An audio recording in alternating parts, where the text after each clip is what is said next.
Salut tout le monde, aujourd'hui petite vidéo très rapide, je voulais vous présenter mon projet de fin d'études. Donc voilà, j'en ai pas parlé encore sur la chaîne, pour ma part j'ai fait donc une école d'ingénieur en alternance. Donc voilà, j'ai fait vraiment la voie tranquille, je suis passé par l'IUT et ensuite du coup un cursus d'école d'ingénieur en alternance. Et du coup les thèmes de l'école c'était électronique, informatique et système embarqué. Voilà. Et donc pour valider ce diplôme, on devait avoir en fin de dernière année du coup un projet en mode entreprise. Donc vraiment il fallait qu'on ait un produit fini, qu'on ait une doc technique, qu'on ait un manuel utilisateur et également d'avoir un dossier de spécification. Voilà.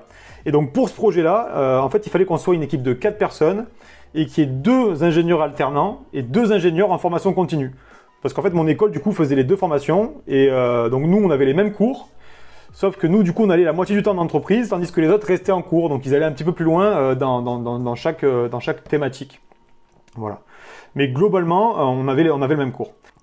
Et au niveau du projet, en fait, on avait un certain nombre de sujets qui étaient proposés par l'école. Il y en avait quand même un grand nombre. Et parmi ces sujets-là, il y en avait également un grand nombre qui étaient en fait proposés par des entreprises partenaires. Et donc, ça permettait comme ça de venir vraiment... réaliser un projet vraiment en mode entreprise, puisque carrément c'était des projets qui étaient du coup proposés par des entreprises. Donc pour ma part, il n'y a aucun projet proposé qui m'a vraiment botté. Et du coup je me suis dit, bon ben on avait aussi le droit d'en proposer un nous-mêmes. Donc je me suis un peu posé la tête et donc j'ai voulu proposer donc le projet que vous allez voir. Donc en fait l'idée de ce projet-là, elle m'est venue en traînant sur YouTube. Je suis tombé sur un projet qui s'appelle Farmbot. Donc Farmbot, en fait c'est un potager automatisé. Donc ça ressemble un peu à Minecraft dans l'idée, mais c'est vraiment ça. Donc en fait, on a vraiment une parcelle comme ça de potager. Et dessus, en fait, on va avoir sur 3 axes. Donc on va avoir une tête instrumentée qui va venir se déplacer sur tout le potager et qui va venir pouvoir faire des actions sur celui-ci. L'arroser, planter, déraciner les mauvaises herbes, enfin voilà. Et en fait, le projet Farmbot original, hein, cette tête instrumentée, elle peut venir chercher des outils dans une zone et pour venir du coup travailler sur la parcelle. Donc ce projet-là, je vous le mets en description si vous voulez aller voir. Mais en fait, le souci de ce truc-là, c'est que ça coûte vraiment cher. En fait, je crois que c'est un petit peu open source et tout. Donc chacun peut réaliser le sien, mais en fait le matériel, et ça coûte un braquage. Surtout quand c'est quelque chose qui est en extérieur. Donc il faut avoir du matériel voilà, qui va résister à l'eau, etc. Rien que toutes les barres, enfin il y a beaucoup de barres en aluminium et tout, enfin ça monte, le prix monte très haut. Nous on avait vraiment un budget de 500 € maximum et on avait 12 semaines pour réaliser le projet. Donc en fait moi j'ai proposé le même principe, sauf que ça serait du coup un potager pour l'intérieur et un potager du coup vertical, à la place donc du potager horizontal classique. Donc voilà, l'idée c'est d'avoir un mur avec des pots suspendus, et d'avoir un système donc un peu comme une imprimante 3D 3 axes classique, comme moi j'ai une Nanette A8, donc je vous la mets en photo là, vous allez voir du coup à peu près le principe. Donc en fait c'était la même idée, c'est d'avoir comme ça donc une tête instrumentée qui viendrait se déplacer dans des pots, mais de manière comme ça sur un axe du coup vertical. Et également horizontal pour aller d'un pot à l'autre, puisqu'on pouvait suspendre du coup plusieurs pots sur la même ligne. Voilà. Et donc ce projet-là, on l'a baptisé AutoGarden. Donc voilà, un mélange d'automatisme et de jardin. Et donc on l'a réalisé donc dans les 12 semaines. Et on a fait un démonstrateur qui était fonctionnel, tout était nickel, quoi. Vous allez voir la vidéo à la fin, j'ai fait carrément une petite vidéo, un petit trailer du coup du projet. Et vraiment cool. Voilà. Et donc pour réaliser ce projet-là, au niveau du matériel, c'était vraiment pas très compliqué. On avait du coup 2 Arduino. Donc on avait une Arduino sur la tête instrumentée qui permettait de gérer donc un capteur de luminosité, un capteur de température et un capteur d'hygrométrie. Et également, sur cette tête instrumentée, il y avait également une pompe qui pouvait venir donc arroser les plantes. Voilà.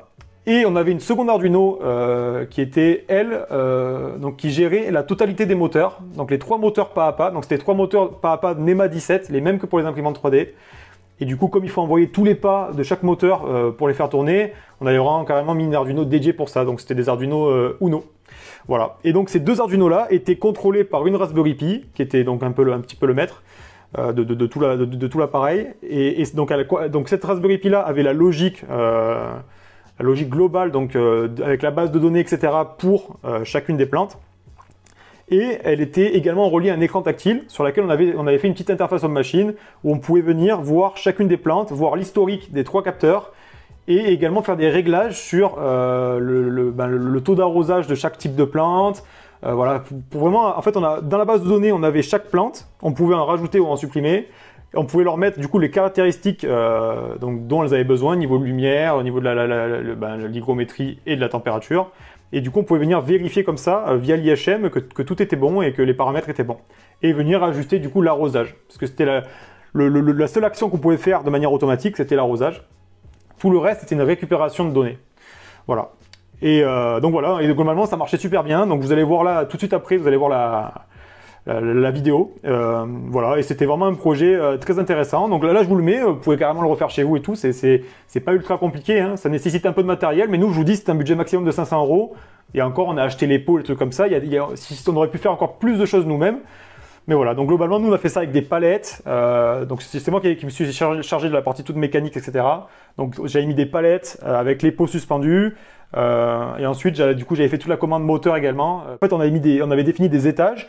Et par exemple, quand la tête d'instrumenté était en bas, en train d'arroser le pot de gauche et qu'elle devait aller au pot en haut à droite, donc la Raspberry Pi ne gérait rien. Elle envoyait un ordre d'aller interroger le pot en haut à droite.